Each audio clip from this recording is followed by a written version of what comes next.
ಭಾರತೀಯ ನಾಗರಿಕ ಸುರಕ್ಷಾ ಸಂಹಿತೆಯ ಸೆಕ್ಷನ್ 483ಯ ಪ್ರಕಾರ ಯಾವುದೇ ಅಫೆನ್ಸ್ನ ಆರೋಪವನ್ನು ಹೊತ್ತಿರುವಂತಹ ಅಕ್ಯೂಸ್ಡ್ ಮತ್ತು ಕಸ್ಟಡಿಯಲ್ಲಿರುವಂತಹ ಅಕ್ಯೂಸ್ಡನ್ನು ಈ ಸೆಕ್ಷನ್ ಆಧಾರದ ಮೇಲೆ ಹೈಕೋರ್ಟ್ ಅಥವಾ ಸೆಷನ್ ಕೋರ್ಟ್ ಬೇಲ್ ಅಪ್ಲಿಕೇಶನ್ ಆಧಾರದ ಮೇಲೆ ರಿಲೀಸ್ ಮಾಡಬಹುದು.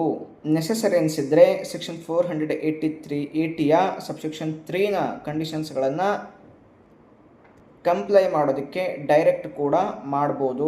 ಮತ್ತು ಯಾವುದಾದರೂ ಕಂಡೀಷನ್ಸ್ಗಳನ್ನು ಮ್ಯಾಜಿಸ್ಟ್ರೇಟ್ ಅವರು ಇಂಪೋಸ್ ಮಾಡಿದರೆ ಅಂತಹ ಕಂಡೀಷನ್ಸ್ಗಳನ್ನು ಸೆಟ್ ಅಸೈಡ್ ಅಥವಾ ಮಾಡಿಫೈಡನ್ನು ಮಾಡುವಂತಹ ಪವರನ್ನು ಕೂಡ ಹೈಕೋರ್ಟ್ ಅಥವಾ ಸೆಷನ್ ಕೋರ್ಟ್ಗಳು ಹೊಂದಿರ್ತವೆ.